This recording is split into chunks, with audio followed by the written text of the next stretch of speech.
Bonjour, je suis heureux de partager avec vous quelques extraits de la revue de presse du 18 novembre que je viens de mettre en ligne sur mon nouveau site anthropo-logique au pluriel.ch. Chaque vendredi, je propose aux abonnés un contenu d'une heure environ qui parcourt certains aspects intéressants de l'actualité de la semaine écoulée, de sorte à pouvoir continuer à proposer des perspectives et des éclairages d'une manière qui donne de l'intelligibilité, stimule aussi notre envie de mettre en échec une histoire qui part vraiment dans la mauvaise direction, le tout en conservant de l'espoir et de la motivation. Cette nouvelle proposition est disponible sur abonnement. L'abonnement régulier coûte 9 € par mois. Il y a également un tarif de solidarité pour les personnes suspendues ou en situation difficile, lesquelles peuvent tout à fait s'inscrire gratuitement à ce programme. Il existe aussi, bien sûr, une possibilité d'abonnement de soutien pour contribuer à cet effort que je continue de déployer, de sorte à pouvoir contourner le barrage de la mauvaise presse, des mauvaises autorités, des mauvaises décisions politiques et de la mauvaise science qui cherchent absolument à rendre incompréhensible un certain nombre de réalités probantes qui, lorsqu'on en a connaissance, changent de manière radicale notre vision du monde. Voilà, j'espère que vous apprécierez ces quelques extraits et n'hésitez pas, si le cœur vous en dit, à me retrouver sur anthropologique.ch, qui est donc ce nouveau site en complément à mon blog d'information en ligne anthropo-logique.org qui lui évidemment continue de fonctionner de manière totalement librement accessible et gratuite.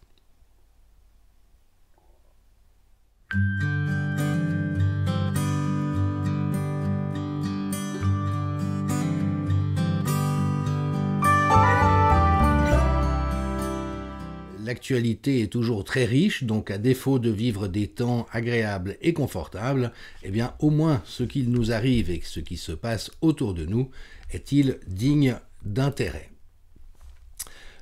Nous allons aborder ce soir tout un ensemble de sujets tenant directement ou non à la situation sanitaire, mais aussi à ce qui agite nos sociétés autour, et en commençant par une situation vraiment intéressante autour de la question de la presse. Et notamment parce que Elon Musk, qui vient de racheter Twitter, a pour intention, au moins c'est ce qu'il dit, d'en faire l'espace où il est le plus facile d'accéder à de l'information diversifiée, vérifiable, mais surtout non censurée et non préorientée par le travail des journalistes. Et ceci, évidemment, s'accompagne de la chute du modèle d'affaires du journalisme classique. On sait que des titres comme Libération, Le Monde ou Le Temps en Suisse n'ont pratiquement plus d'abonnés, ou un faible pourcentage de ce qu'ils ont eu dans le passé. Ils cherchent à exister en ligne, mais avec des revenus publicitaires, qui sont très insuffisants par rapport à leurs besoins. Et donc, il y a la réelle question qui se pose aujourd'hui de la pérennité du modèle d'affaires du journalisme. Et l'on sait que dans la réalité, la solution intermédiaire qui a été trouvée, mais qui évidemment n'est pas viable dans la durée, et que ce sont des multimilliardaires ou des très grands groupes qui ont racheté les titres essentiellement aux fins d'en faire des vitrines de communication et de relations publiques, et par ailleurs que l'État, dans beaucoup de pays, soutient massivement la presse, le pire exemple étant bien sûr la France. Et donc Elon Musk dit: puisque la presse ne fait pas son travail, est partiale et orientée, il faut que Twitter devienne l'endroit où les gens vont pour chercher de l'information de qualité, et notamment autour de ce concept de journalisme citoyen.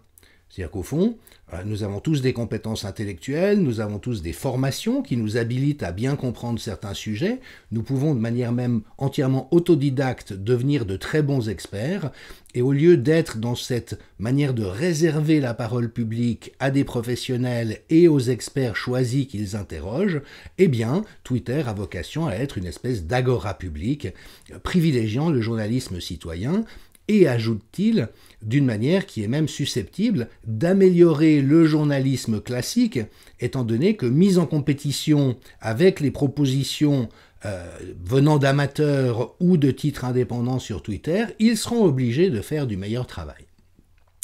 Et ce à quoi beaucoup de journalistes répondent « Non, non, c'est une imposture, tout comme il n'y a pas de menuisier citoyen ou de médecin citoyen, le journalisme est un métier qui requiert du savoir, de la compétence, de l'engagement et du savoir-faire, avec des règles et de l'expérience. » Et d'une certaine manière, cette objection est évidemment recevable. On ne peut pas non plus s'improviser dans un métier qu'on n'a pas appris et dans lequel on ne s'est pas formé auprès de maîtres compétents, mais évidemment qu'Alexis Favre, qui est un journaliste roman vraiment qui n'a pas beaucoup de notoriété et d'envergure, est un très mauvais exemple, puisque lui-même, depuis le début de la crise dite sanitaire, dans une émission soi-disant de débat infrarouge à laquelle j'ai été accessoirement très souvent invité dans le passé, n'a fait qu'inviter en boucle les mêmes soi-disant experts ou représentants de la parole publique. Certains ont été invités 10 ou 12 fois de suite, exclut toute parole dissidente ou la réservant à des cas de personnes qui n'étaient pas des experts. Donc quand tout d'un coup un professeur de médecine disait à une restauratrice s'opposant aux mesures « vous n'y connaissez rien, laissez les décisions aux médecins et aux scientifiques », on voyait que les dés étaient complètement pipés. Et donc cet Alexis Favre, par exemple, s'est caractérisé par des prises de position évidemment prodigieuses d'intelligence, de compétence et de neutralité sur Twitter. Par exemple, je ne comprends pas pourquoi le principe même du vaccin séculaire, s'il en est, devient un sujet majeur de controverse. Monsieur Favre n'a toujours pas compris que l'injection génique expérimentale utilisant une technologie jamais utilisée sur l'être humain est présentée frauduleusement comme un vaccin, vu que ça n'immunise pas et n'empêche pas la transmission, effectivement mérite une certaine complexité dans la réflexion, et donc lui se demande plutôt à qui les anti-dentifrice, les anti-raviolis, etc. Bon. Une année plus tard, donc il y a quand même eu le temps d'essayer de comprendre 2 ou 3 choses, le malheureux remet la compresse, il y a un mauvais virus qui tourne. Je rappelle qu'en termes épidémiologiques, l'épidémie de SARS-CoV-2 s'est arrêtée en juillet 2020, selon les recherches de Laurent Toubiana. Le reste a été une saisonnalité qui n'a plus du tout eu les mêmes caractéristiques de celles de mars-avril, lesquelles caractéristiques de mars-avril étant de surcroît bénignes, quand on savait lire les chiffres et ne pas les agiter dans tous les sens. Et donc Alexis Favre, vous voyez, en décembre 2021, dit « ça envoie beaucoup trop de monde au tapis, parce que les gens ne sont pas immunisés, parce qu'ils refusent un vaccin, alors il faut prendre des mesures pour éviter l'effondrement et protéger tout le monde, d'où les passes et toutes ces mesures qui ont été démontrées comme étant absurdes depuis, qu'on savait déjà devoir être absurdes précédemment. Et donc ce sont des gens comme ça qui s'offusquent du fait que Twitter ambitionne de faire circuler l'information de manière ouverte, en disant « c'est nous qu'on sait, c'est nous qu'on est les spécialistes ». Bon, je crois qu'il n'y a pas besoin de commenter plus avant. Et donc Idriss Aberkane, qui réfléchit beaucoup à ces questions, cite l'avis d'un expert qui dit « au fond, les élites médiatiques veulent un monopole sur la vérité et le journalisme citoyen menace ce monopole. Elles harcèlent donc les entreprises et les réseaux sociaux pour qu'ils fassent censurer à leur place en les appelant de la désinformation. » Sens de la formule, c'est malheureusement absolument indiscutable pour tout esprit ouvert et encore capable de réflexion. Rappelez aussi qu'il y a cette censure ignoble qui s'est réinstaurée sur les réseaux sociaux, et par exemple, François est actuellement en conflit avec Google, qui est ce géant du numérique extrêmement dangereux, parce que l'hypothèse la plus probable est qu'il est une émanation de la CIA, avec un pouvoir de surveillance quasi absolu sur le monde, et qu'en fait il est l'instrument, le monstre, à partir duquel les projets de crédit social vont pouvoir être imposés. Et donc, Google, à travers YouTube, ayant censuré et fermé à répétition les chaînes YouTube de François et de Xavier Azalbert, il porte plainte, et on peut évidemment espérer pour la préservation des droits fondamentaux qu'il ait gain de cause. Les médias, évidemment, ne répercutent pas tout un ensemble d'informations importantes, comme le fait que le procureur européen ait ouvert une enquête contre Ursula von der Leyen pour corruption. Vous voyez, et c'est quelqu'un qui est au cœur du système.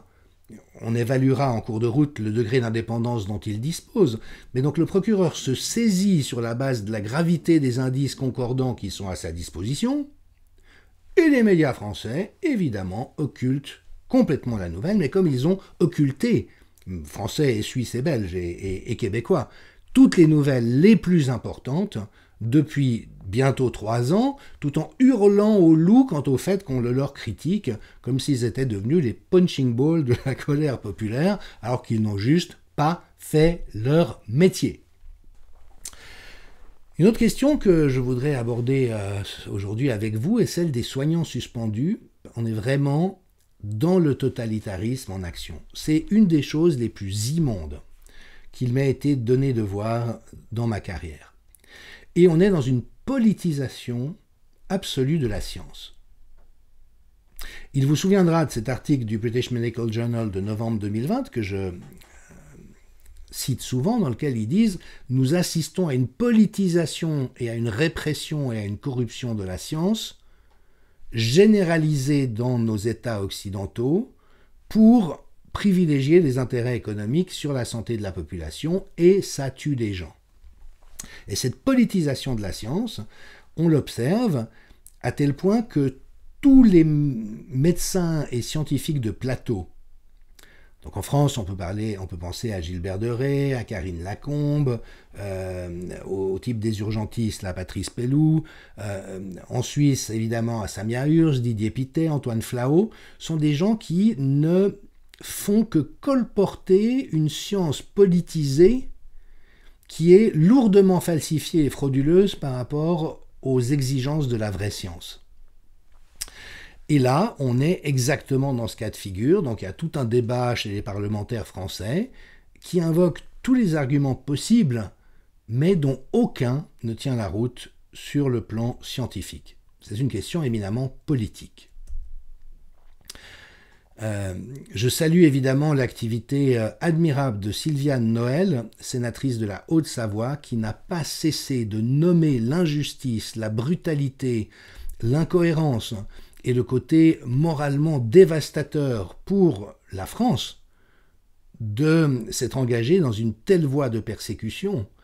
Parce que non seulement les soignants suspendus n'ont pas le droit de pratiquer alors qu'ils ne présentent aucun danger différent de celui des soi-disant vaccinés, mais en plus, ils ont été suspendus, leur salaire a été suspendu, ils n'ont pas été licenciés, et donc ils n'ont ni le droit de travailler ailleurs, ni de toucher des allocations chômage, par exemple.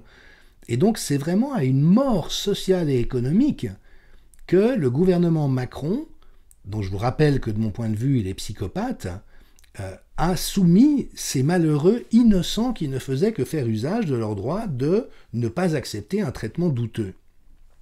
Et donc Sylviane Noël a lancé plein d'initiatives au cours du temps. Là, elle a rédigé un courrier au ministre de la Santé, signé par de nombreux collègues, disant « mais au moins licenciez-les ». Mais ne les maintenez pas dans cette famine existentielle et matérielle qui est juste totalement monstrueuse. Elle a lancé une pétition pour abroger l'obligation vaccinale que je vous invite à signer. Elle est sur le site des pétitions du Sénat. Et vraiment, entre une autre source que je vous recommande, c'est celle du blog de Patrice Giberti, un historien très fort en économie, en géopolitique, mais qui traite aussi très bien les données sanitaires, une très bonne source d'information. Et il nomme, je trouve que c'est malheureusement parfaitement adéquat, entre haine et désinformation, les députés de la Commission des affaires sociales refusent de réintégrer les suspendus parce qu'ils ne croient pas en la science. Alors que les parlementaires, eux, croient des foutaises qui sont de la science politisée, qui n'a rien à voir avec la réalité, avec la vraie science. Et ça, des exemples comme ça signe à quel point nous volons sur la tête. Voilà. Tout est sens dessus. Et vous voyez, Leni Besançon, qui est un énergumène qui s'agite beaucoup sur les réseaux sociaux, qui est un collaborateur d'Antoine Flao à Genève, ose dire, vous voulez vraiment que ces gens soient réintégrés quand on voit la haine et le manque de raisonnement pour ne pas se faire vacciner autour de ces gens? Pour moi, c'est non. Quand on rejette la médecine, on n'est pas soignant. Donc là, on est dans l'exemple même du totalitarisme persécutoire. Et l'idée de dire la médecine sait que les vaccins sont sûrs et efficaces, excusez mon français, de nouveau, c'est de la foutaise, c'est de l'idéologie, c'est contredit par la réalité des faits, mais malheureusement, des petits caporaux comme Lonnie Besançon s'agitent avec une agressivité insensée, et tout en disant, quand on voit la haine de ceux qui osent refuser ce qu'on veut leur imposer de force, donc bon, l'inversion accusatoire, si vous me suivez depuis un certain temps, vous savez ce dont il s'agit, mais c'est évidemment toujours aussi choquant. Et pour moi, donc, c'est vraiment voilà, la chose la plus violente qu'on puisse imaginer. C'est digne de l'Union soviétique ou du nazisme, je le dis haut et fort. On nous dit souvent, vous exagérez, on n'est pas vraiment en dictature. Le simple fait que vous puissiez encore vous exprimer est une preuve qu'on n'a pas basculé dans quelque chose d'aussi grave. Mais ce que je vous décris là et qu'on observe est de ce degré de gravité. C'est ignoble, abominable, injustifié et d'une violence extrême. J'avais signalé la semaine passée que on observait que des soignants suspendus, donc déjà des victimes de cette maltraitance extrême, étaient de surcroît convoqués dans certains commissariats de manière très insidieuse, en disant « venez sans votre avocat, c'est juste pour voir 2 ou 3 choses », et c'était soumis à des interrogatoires harcelants. Et donc maître David Guyon, qui est très actif dans la défense du droit actuellement, confirme cela, parle de méthodes dignes d'une mafia, et je ne peux pas dire autre chose, et il est important de faire savoir ces réalités, parce que là encore, la presse ne parle jamais de la réalité du statut des suspendus et de ce qu'on leur fait vivre. Je vous signale aussi le très bon documentaire Suspendu, soignant entre 2 mondes, qui est vraiment, de Fabien Moine, qui est vraiment remarquable, qui circule dans toute la France, et si vous avez l'occasion, allez le voir, et emmenez-y des gens qui sont peut-être indécis ou incertains, parce que c'est un documentaire extraordinairement beau et touchant et serein, et qui est apte à ouvrir l'esprit d'un certain nombre de personnes, parmi celles qui sont récupérables, bien sûr. Et puis mentionner pour terminer le magnifique coup de gueule d'Annie Dupéret, qui sur un plateau télévisé a interpellé le ministre, voilà, avec un vrai courage que malheureusement on ne trouve pas souvent chez les artistes, ni d'ailleurs dans les autres professions. Mes propres collègues en santé publique ont été d'une absence absolument questionnante dans toute cette situation. Pour terminer, Yves Pozzo di Borgo, que je recommande toujours beaucoup, ancien sénateur, relève qu'on est en train de découvrir que Big Pharma en France a versé 156 millions à des médecins influenceurs. Christian Perron a évoqué ce sujet dans son entretien avec Amel Debay de l'Impertinent Média, que je salue, un des rares médias dignes de ce nom en Suisse romande et dans la francophonie. Et Perron a mentionné le fait que, effectivement, les médecins aujourd'hui sont obligés de nommer leurs conflits d'intérêts. Et donc on voit Didier Pittet a touché 10 000 francs, Antoine Flau a touché 15 000 francs, Gilbert Deray a touché 20 000 francs. Mais les Key Opinion Leaders, c'est-à-dire les médecins les plus en vue qui vont faire gober ces salades à la population, dit-il, reçoivent de notoriété publique des millions sur des comptes offshore de la part de Big Pharma. Alors, entendez-moi bien, je n'accuse personne, mais il se trouve que ce sont des pratiques connues dans le milieu et que dès lors que des gens induisent autant en erreur la population pour le seul bénéfice de Big Pharma, eh bien je trouve qu'il est légitime d'avoir des soupçons quant à cette réalité et qu'il faudrait que des enquêtes tirent ça au clair. Puis je terminerai, parce qu'il vaut toujours un petit sourire ou un clin d'œil pour terminer l'exploration de choses assez compliquées, par le succès des santons Didier Raoult sur les marchés de Provence actuellement. Donc si vous avez une crèche de santons de Provence, ce qui met beaucoup de poésie dans son intérieur, eh bien, vous pouvez essayer de commander, si le cœur vous en dit, un santon Didier Raoult. Voilà, je vous remercie pour votre attention, j'espère que cette revue d'actualité vous aura intéressé, et je vous donne rendez-vous vendredi prochain, 25 novembre, pour la 3e édition. Merci beaucoup, au revoir.